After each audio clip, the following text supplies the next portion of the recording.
I had no idea this would happen. I joined in 1992, September the 12th, 1992. So next September, near about the conference, be my 20-year anniversary. I have to tell you, it's gone too fast, far too fast. And I'm going to be using those products. 28 days, 6 years down. Fantastic. I could do with a few more than that. Now, I suppose this is a little bit about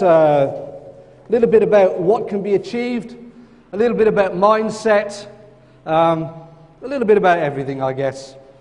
And my background is I was a school teacher for 19 years.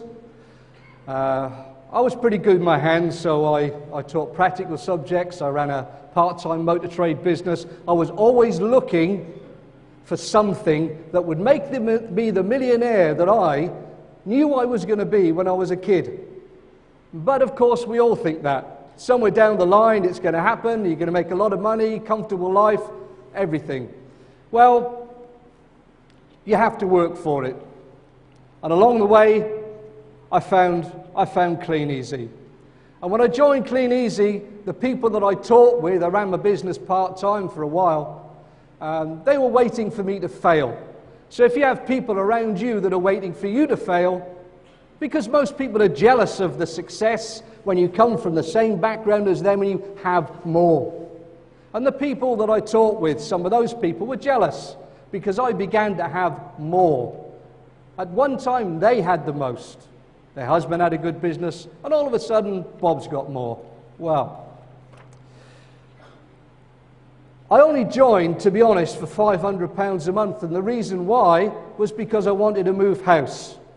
I wanted to move from 29 Claiborne Circle. It was a 2-up, 2-down with an extra window just on the left-hand side in a big cupboard that I made bigger, and it became a bedroom for my eldest son. So there were 6 of us in that house, and it was tight. So I decided we need to move. Within 2 years of Kleeneze, we had number 10 Tenterfields. That's Liz, my ex-wife, my daughter Charlotte, who's now 26, and Reese, who's now 23, but still acts like he's that age. Yeah, I'll tell you what, I may have more money, but the challenges are still the same. Okay. And, you know, this business has literally changed my life. And I soon realized that I could now have even more space. I didn't have to worry about banging about next door and waking them up or them waking me up. As Bob next door made love to his wife, and she shouted out the window, especially when it was open in the summer, "Oh, Bob, you're fantastic." It was good for me, for my reputation, but not good for my sleep. So a little while later, we moved to Lee Chapel Lane. That was Christmas a couple of years ago. Fantastic place. A little bit like a dream, I think. And you know, I'm showing you this not for, if there's new people here today, not because, oh, hasn't he done well? It's available. I, honest to God, had no idea that I could achieve what I've achieved. I, honest to God, had no idea. I joined for 500 quid, and here we are. So, earlier on, I had holidays in Devon. I got sick of holidays in Devon because every time I went with my caravan, this caravan, towed by my hearse that you can just about see at the back there, it actually looks quite long, doesn't it? It changes colour along the way. It's pretty, I've never noticed that before. The white one was mine. I had a blue one later on. That was two-tone, that car. That was white and brown. The other bits were the rust. And I got sick of that. Every year it poured down rain when I went to Devon on holiday, but now we can afford to take that caravan to the south of France. And when we were away, I still kept in contact with the team and checked on how did the bonus check go this period. Fantastic. And of course then there was the obligatory Disney. I used to wonder how people could afford to do it. I now know. I was so naive, I thought they did it every year. No, they used to save up for years, and it was once in every 5 years they'd go somewhere special. So we, you know, we just picked up, oh, where should we go? Disney. Okay, how much is it going to cost? Oh, don't know. Let's just book it. And like was just said, they say, oh, what's your budget? Well, actually, what does it cost? Well, but what's your budget? No, you don't understand. What does it cost? And that's such a change, it's unbelievable. There's another one. This is at Sun City in South Africa, Palace of the Lost City. Sorry, not Sun City, that's a level down. We only do the posh ones in Kleeneze. This is Posh and Bex. This is another X. And you might wonder where Jimmy is. Well, she's wearing them. Jimmy Choos? Sorry. Okay. And I'll move on from that.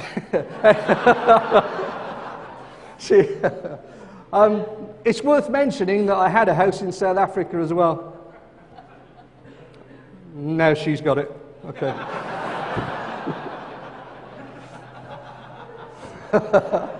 But as I've got older, I've got smarter. Okay. And we had some fun along the way, to be honest. This is Casino Square in Monaco. Can you see? Rainy days in Devon, sunshine holidays in Monaco. Right, just on the edge of around here was a little sign that said "Parking Ferraris only." Do you know how sweet that was in Monaco? And I gave the doorman at the casino. I don't know, it was about 100 euros or something like that to hold us a parking place. And just the things you've got to do, you know. Look, we've all got an hour bank, okay? And we have 24 hours a day in that hour bank. That's 86,400 seconds. We can't save the time in our bank for later. You have to understand that if you're going to do it, you're going to do it now. This is not a spectator sport. See, you need to start setting some goals. You need to find the starting block. You need to find the time. You need to clear all the rubbish out of the way so that you can get on with your business. Because I promise you, when you get it right, later all the rubbish can come back because you can just enjoy all of it. Enjoy all of it, like Adele showed you just now. I suggest that if you know what you want to achieve and you're new and you don't understand, have a chat with your sponsor, have a chat with your upline, and start to plan backwards. That's why they set the conference goals, so you plan backwards from what you need in order to know what you achieve.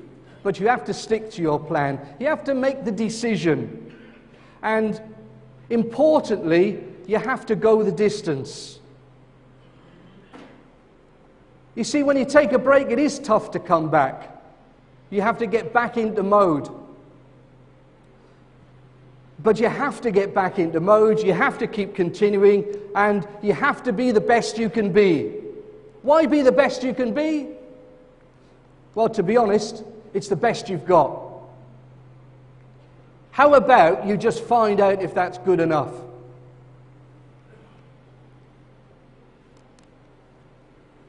Sponsoring. This is nothing new, but it's the lifeblood of your business. Without new people coming into your business, because I'm sorry, people quit. They do. They join, they see the big checks, they see the lifestyles, they think, I want some of that, but how many people are willing to work that hard and committedly to achieve it? That's the question. And I'm talking about the big money. The little money's easy. It's just a daily discipline. But there are two types of people, and there are the people that you know, and the people that you don't know. That's it. That's all you have in this world. And for your information, most will say no. That's just the way it is. There's nothing you can do about that, except, of course, keep remailing them. So how do you approach them? Well, you can always try this one. Like Big Al says, just shout, want to be a distributor? Well, that kind of doesn't work, not often, as he found out. The most effective way is your initial success. You see, I knew network marketing before I came in, so I spoke to people. I just picked up the phone and spoke to people, put a couple of adverts in, spoke to people. But guess what I didn't have? I had nothing to speak to them about. The story of a Bulgarian airline pilot that had done 10,000 with 2 other guys in his second month was fantastic. But it wasn't my story.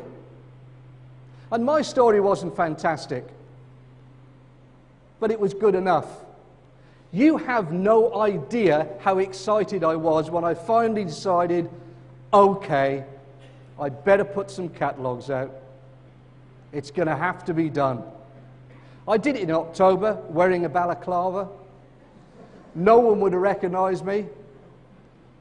And out I went and put 75 catalogues through letterboxes. Frankly, I didn't write down where they were because there was no system at the time. We were just told to put catalogues out. And I fitted in between 2 other jobs. And I thought, well, do you know what? I'll worry about picking them up later. I lost a load of those catalogues, but I got 125 quid in orders from people I never saw, and it took me 30 minutes. Fantastic. That got me very excited. And that was my story. That was a story that I used from then on to people that I spoke to. And I know that most will say no. They still said no despite it. And I always say, expect it, but don't accept it. Simple as that. Very important words. Expect it, expect no, but don't accept it. I think counting's a bad plan. Kleeneze asked me many years ago to put together a plan of how to get to bronze, and they said, can you say how many people you speak to in order to sponsor your next distributor and get someone active? And I said, well, actually, I didn't know because I never counted, and I don't like counting. I really prefer not to count because it doesn't matter. You just have to do enough. You see, the next distributor is not for you to choose. So where to sponsor? Well, it's a 9-to-5 business. So I suggest you take your business just about everywhere, social media included. Homework, holiday, shopping, daily routine. You have to make sure that everywhere you go, you have your cards with you. Because you just never know who's going to ask you. You never know. Make it part of you, be prepared. The place you find your next new distributor is not necessarily for you to choose. So sponsoring people you know. What's a warm market? Warm market is anyone you've met and your friends know, I reckon. But you need to make a list. How?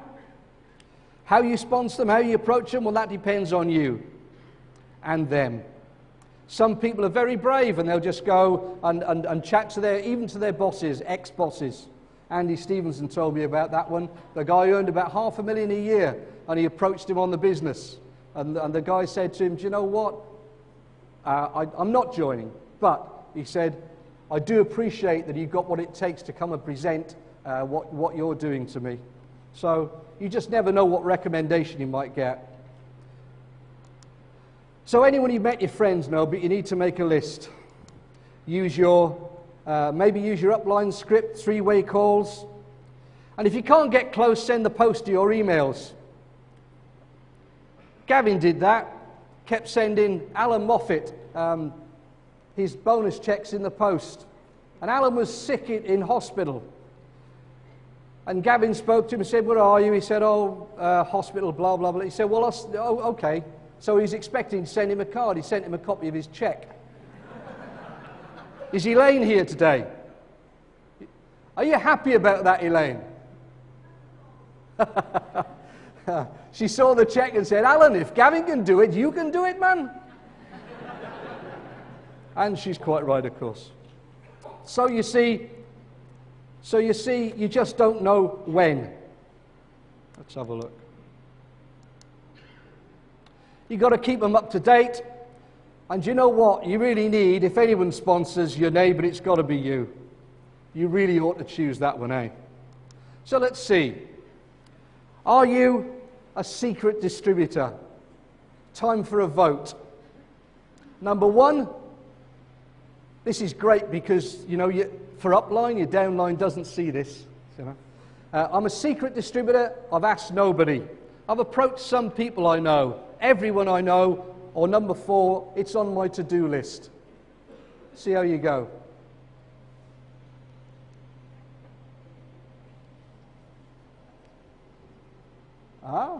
Only 2% secret distributors. That's pretty good.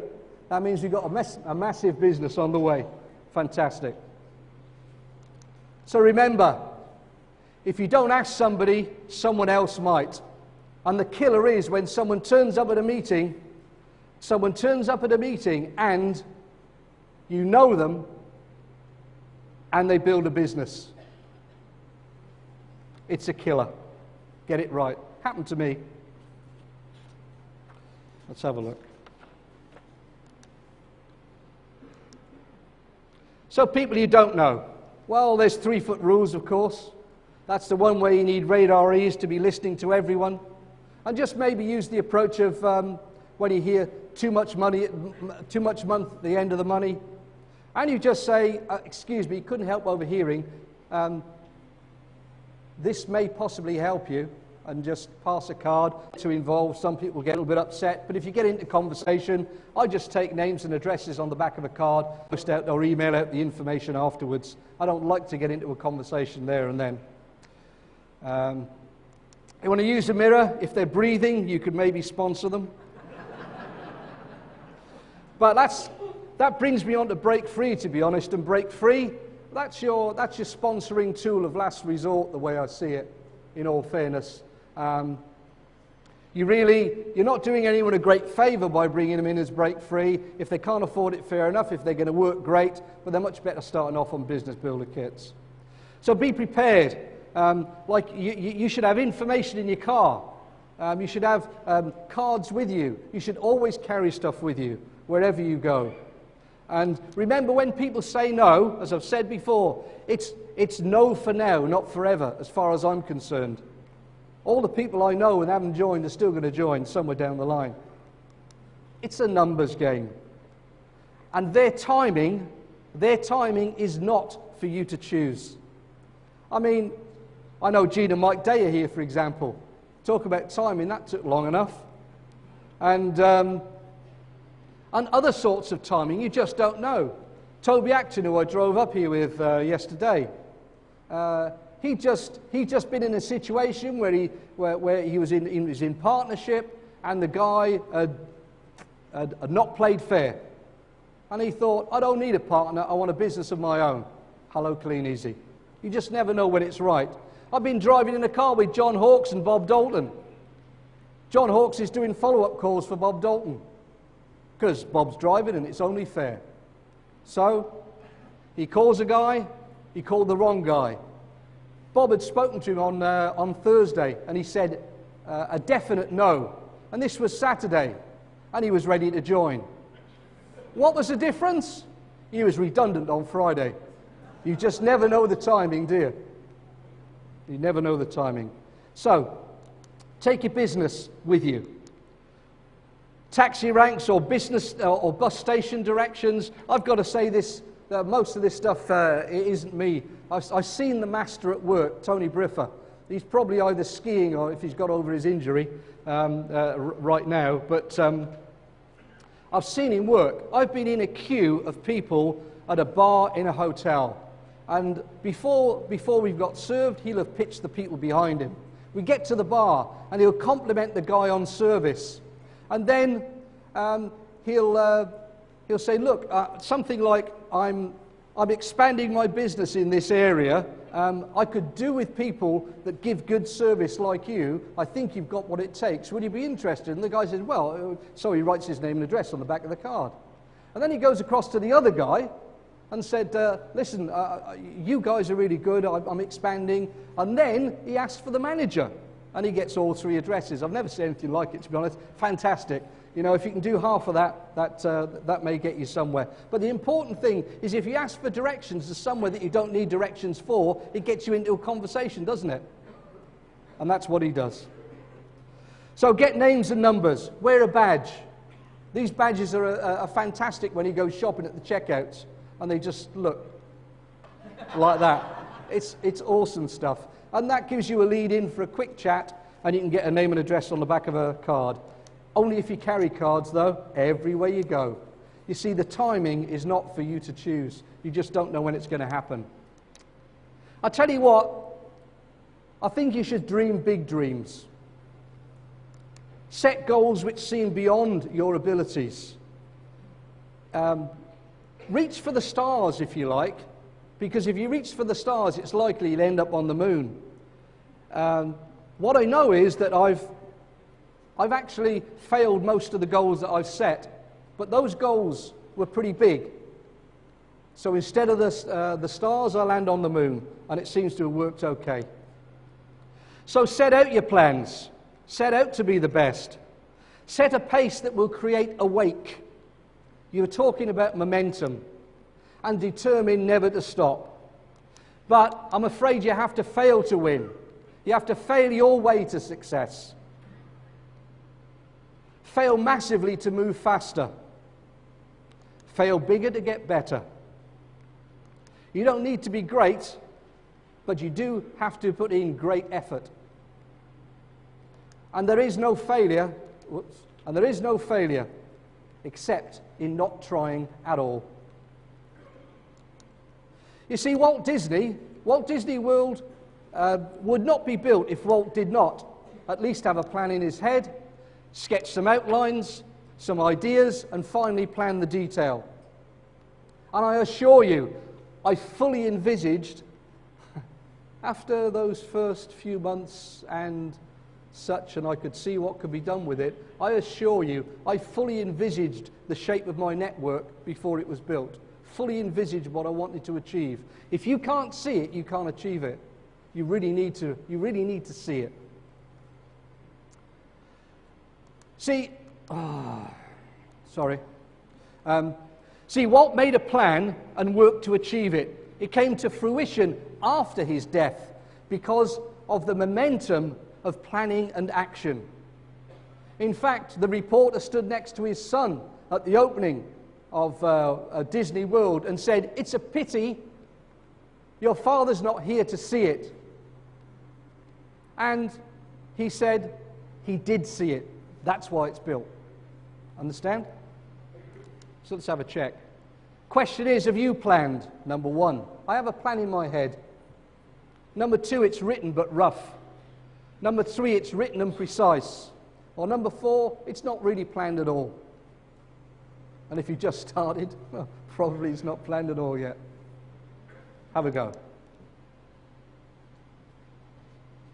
Okay, 12%. That must be the guests. Set goals, make a plan, work it, and do not deviate.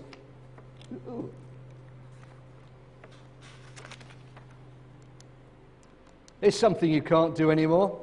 Air France with good timing. We flew with Air France. This is Liz and I, my ex-wife, who has a house of her own as well. Yes. Air France, I've got to be quick. Air France and Concorde. It's like, in Concorde, you can't do it now, and I'm sorry for that, but it's like sitting in like a kitchen roll, a long kitchen roll. As it goes down the runway, it kind of wobbles like this as it takes off. Really strange. Anyone ever flown Concorde? A couple of people. You know what I'm saying? Very kind of flexible, isn't it? Yeah. Well, this is dinner at Mach 2. You don't know you're doing Mach 2. I've eaten at fantastic places around the world. This is one of the best. I'll show you one of the other best in a minute. Before we went there, we stopped off at a restaurant in the Champs-Élysées and did the Lido and all those things as well. And this restaurant is called Fouquet's. I know. And I bought a Bacardi and Diet Coke and a couple of Cokes as well, and they charged me 15 quid for that. I thought that was quite imaginative because that was quite some time ago too. So Liz and I decided to eat there because we thought, well, expensive, but we thought, oh, Phuket. Right. And this is something you cannot do anymore, the cockpit of Concorde. To get in there and have a look at it in flight, just absolutely amazing. And there's something else that we did as well. This is the Orient Express. Singapore to Bangkok via the Kwai Bridge, Butterworth, Penang and Georgetown. Priceless memories. Priceless. That guy in the middle was our Batman he was on 24 hours. And anything that we wanted. Air-conditioned carriage. And that's one of the other places we ate. Fantastic service. As soon as your glass moved, they topped it again. Awesome. And this is the cabin that we had, air-conditioned comfort. It felt like my ear was on the rail, to be honest. And here's another shot as well, just coming up in a minute. This is a view from the back of the train, the Straits of Johor. And do you remember there's a motivational poster with a guy fishing? And if you ever seen it, he was out there, honest to God, at the sunset. It was just absolutely awesome. So, was it worth it? Well, that was my first Ferrari. And I take that on car runs that cost £5,000 to £7,000 a time to enter. I indulge my passions. My second Ferrari. That's Toby with me, actually, on yet another run. And just the kind of things that I'm doing only because of Kleeneze. No other money, no other direction, just Kleeneze is the only reason I can do this stuff. This is my third red car. And I've still got it, and I love it, and I don't know why, because it does everything wrong. And besides, every now and again you need it. You need a spare red car when it goes wrong. That one wouldn't move, that was fixed. But I guess it's the photographs Ferrari never want you to see. Look, make a plan. Don't deviate. And about those goals, if you don't set, you don't get. Keep charging.